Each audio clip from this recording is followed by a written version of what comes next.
नमस्कार, स्वागत है साहित्यिक झरोखा चैनल पर। आज हम करेंगे रैदास की भक्ति भावना। तो आइए शुरू करते हैं। देखिए, रैदास की अगर बात करें तो इनका जन्म सन 1398 ईस्वी के आसपास माना जाता है। बिल्कुल सही जो इनका जन्म काल है वो हमें नहीं पता, तो अलग अलग विद्वानों के मत के अनुसार इनका जो समय काल है वो अलग अलग माना जाता है, लेकिन सर्वसम्मति से अगर देखें तो यही समय काल है। इसी के आसपास इनका जन्म हुआ था। इनका जन्म स्थान क्या है? काशी, जो कि उत्तर प्रदेश में है। इनके पिता श्री संतोष दास थे। इनकी रचनाओं की अगर बात करें तो अनन्यता, भागवत प्रेम, आत्मनिवेदन और सरल हृदय आदि इनकी रचनाएं हैं। ये अगर बात करें तो ये मूलतः इनकी रचनाओं की विशेषताएं मानी जा सकती हैं, क्योंकि इनकी अलग से कोई रचना हमें प्राप्त नहीं होती। इनके जो दोहे हैं या इनके जो शब्द हैं वो गुरु ग्रंथ साहब में संकलित है। अलग से इन्होंने कोई, क्योंकि ये अपना प्रचार प्रसार नहीं करना चाहते थे, बल्कि ये अपने विचारों के माध्यम से समाज में बदलाव लाना चाहते थे। समाज में बदलाव लाने के उद्देश्य से इन्होंने अपनी साखियों की, अपनी वाणी की रचना की। स्वयं का प्रचार प्रसार करना इनका कोई मूल उद्देश्य नहीं था। तो इनकी विशेषता अगर देखें तो कोई पुस्तक के रूप में इनकी वाणियां हमें प्राप्त नहीं होती हैं।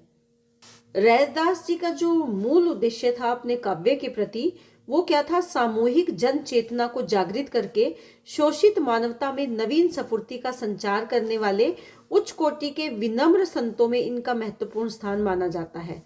आपने उस समय के धार्मिक आडंबरवादियों के प्रति क्षमा भाव भी प्रकट किया और भक्ति भाव में प्रतिक्षण आत्म विभोर रहते हुए भी रैदास ने दिव्य दृष्टि से समय और समाज की आवश्यक मांगों को पहचान कर अपनी बात कही।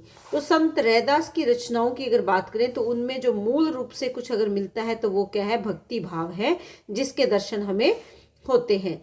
तो आप यहाँ से इस प्रश्न का प्रारंभ कर सकते हैं। पहले आप इनके जन्म के बारे में बताएंगे, जन्म स्थान के बारे में, इनके पिता और माता के बारे में बता सकते हैं।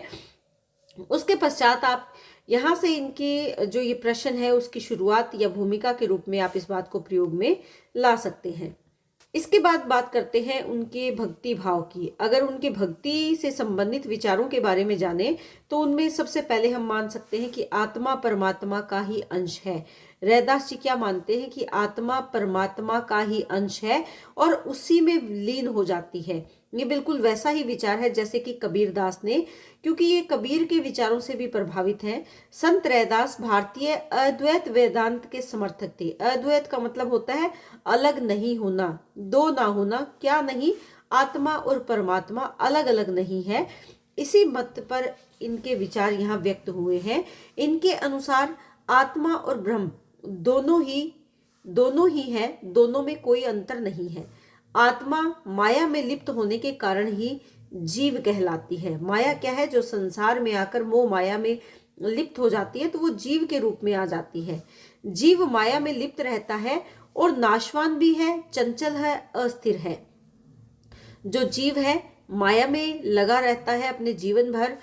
एक समय आता है जब नष्ट हो जाता है, उसके मन में स्थिरता नहीं है, चंचलता है। ब्रह्म निर्गुण है, अचल है और अटल है। यहाँ पर जीव और ब्रह्म दोनों के बारे में बताया है कि ब्रह्म कैसे है? निर्गुण है। उनका कोई एक रूप नहीं, बल्कि वो तो कण कण में समाये हुए हैं। अचल और अटल है। तो यहाँ पर बताया है कि आत्मा जीव के रूप में संसार में आती है, लेकिन जब संसार में आने के पश्चात इस संसार को त्याग करती है तब वो कहाँ चली जाती है? परमात्मा में ही लीन हो जाती है।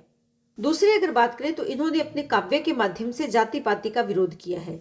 देखिए, मानते हैं कि भक्ति के मार्ग में अगर किसी को चलना है तो वहां जाति पाति का कोई बंधन नहीं होता। नीच कहे जाने वाली जाति में जन्म लेने वाला व्यक्ति जिसके हृदय में प्रेम भक्ति का संचार है, वह उस ब्राह्मण से कहीं ज्यादा अच्छा है जो भगवान की भक्ति के प्रति उदासीन है। यानी एक ब्राह्मण चाहे कितना ही ऊंचे कुल का क्यों ना कहलाए, अगर वो भगवान की भक्ति नहीं करता तो वो अच्छा नहीं है। यानी उससे अच्छा कौन है? जो निम्न जाति में जन्म लेने वाला व्यक्ति और भगवान की भक्ति अगर वो करता है तो वो उस ब्राह्मण से भी ज्यादा ऊपर उसको उन्होंने माना है। तो ये भगवान की भक्ति के लिए जाति पाति के बंधन का त्याग करते हैं, जाति पाति का ये विरोध करते हैं। ये जाति पाति के आधार पर ईश्वर को बिल्कुल निरपेक्ष मानते हैं। वो ये मानते हैं कि जाति के आधार पर हम परमात्मा को प्राप्त नहीं कर सकते, निम्न जाति का व्यक्ति भी भगवान की भक्ति करके उच्च स्थान प्राप्त कर सकता है। तीसरी अगर हम इनकी विशेषता देखें तो ये भक्ति के द्वारा सांसारिक माया का त्याग।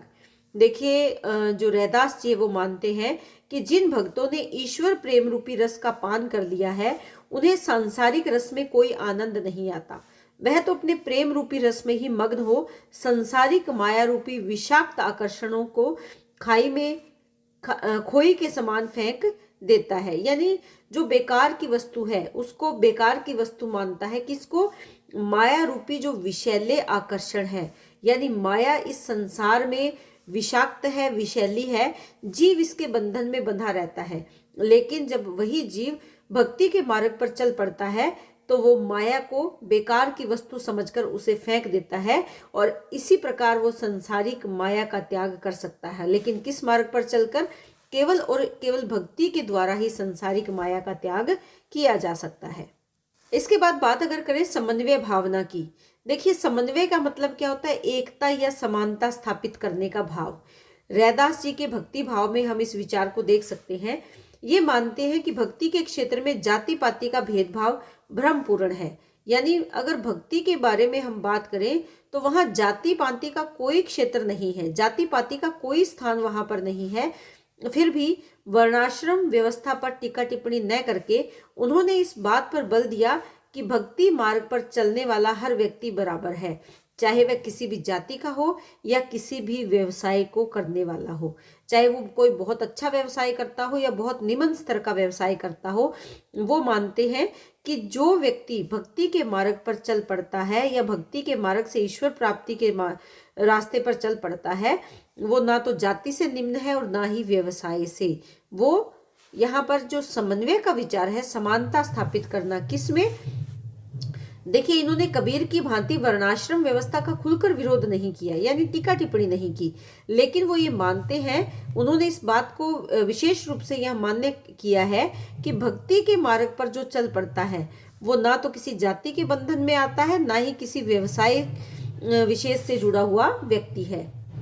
तो इस प्रकार हम मान सकते हैं कि कबीरदास जी की भांति रैदास जी भी भक्ति के द्वारा समाज में समन्वय स्थापित करने की बात करते हैं।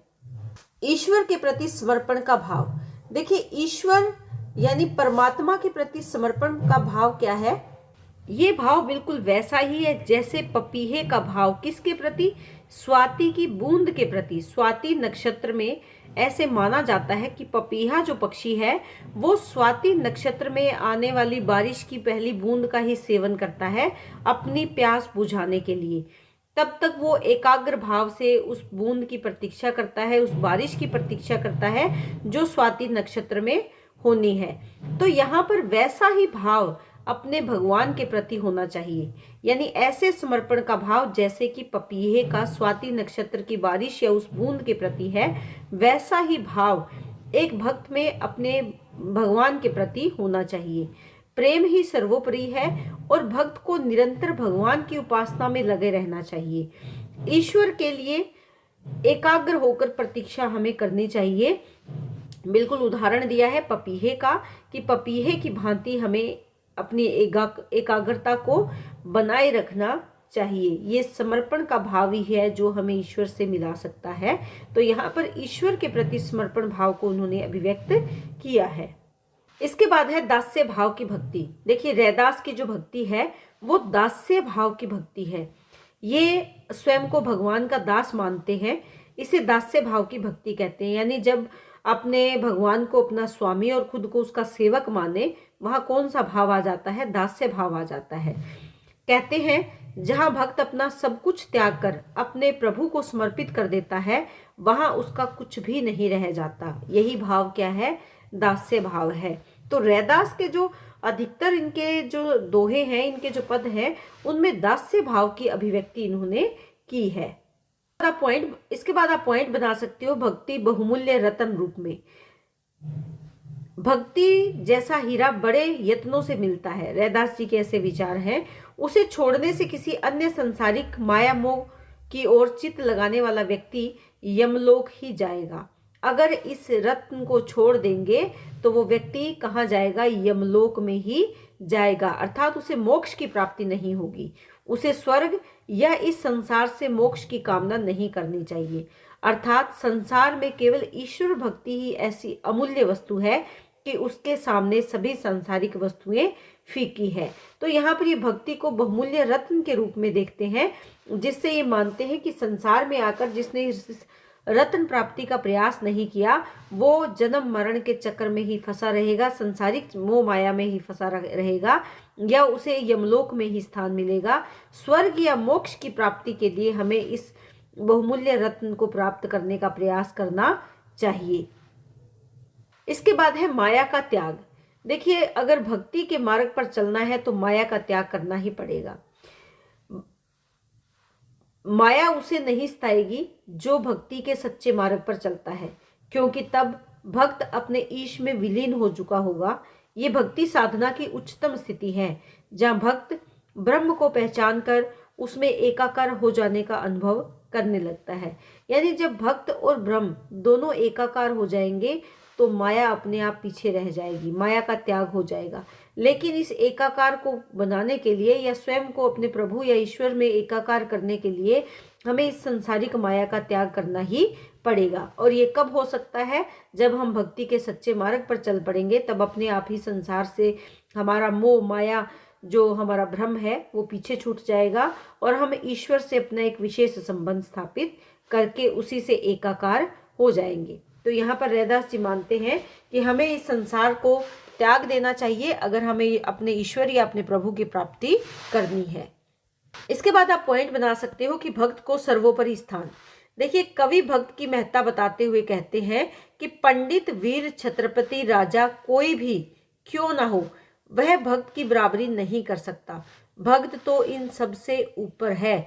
यानी चाहे वो कितना ही बड़ा पंडित और विद्वान क्यों ना हो, कितना ही बड़ा वीर क्यों ना हो, कितना ही बड़ा छत्रपति राजा क्यों ना हो, अगर कोई भी भक्त से बड़ा नहीं है, पंडित वीर या राजा, इन सबसे बड़ा कौन है? भक्त है।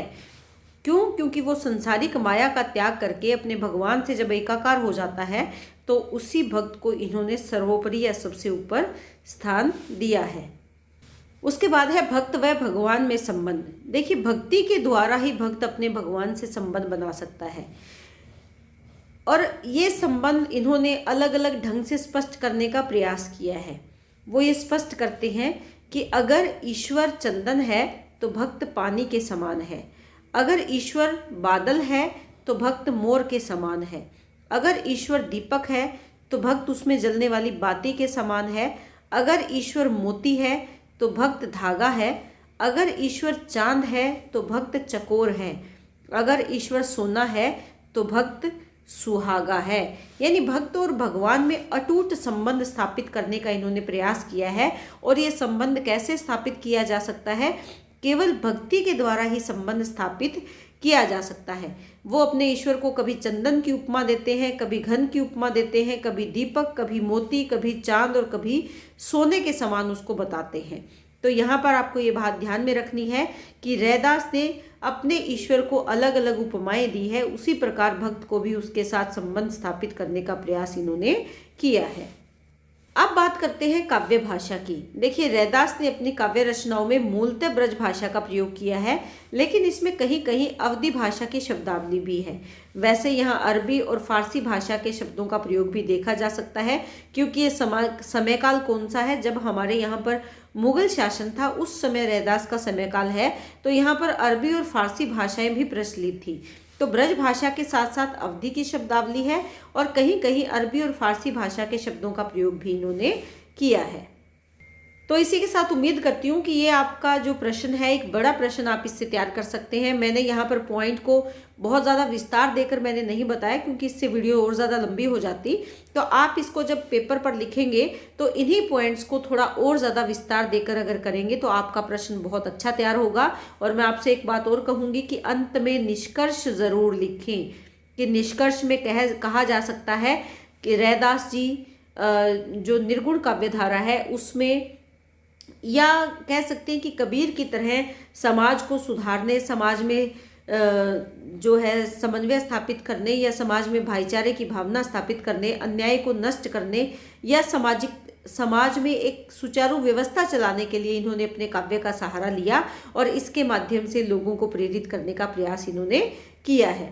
तो कुछ कुछ अगर आप देखोगे, अगर आपने इनके काव्य को अगर पढ़ा है तो आप उन काव्य में अगर देखोगे तो आपको लगेगा कि बिल्कुल कुछ कुछ ये मिलते जुलते विचार है कबीर जी से। तो जिन्होंने कबीर को बहुत अच्छे से पढ़ा है उनके लिए रैदास पर प्रश्न लिखना कोई ज़्यादा मुश्किल बात नहीं है। तो इस तरह से आप ये प्रश्न बहुत अच्छे से तैयार कर सकते हो। तो इसी के साथ बहुत बहुत धन्यवाद। उम्मीद करती हूँ कि ये प्रश्न आपके लिए बहुत उपयोगी सिद्ध होगा। इसी तरह चैनल से जुड़े रहें, लाइक शेयर सब्सक्राइब ज़रूर करें।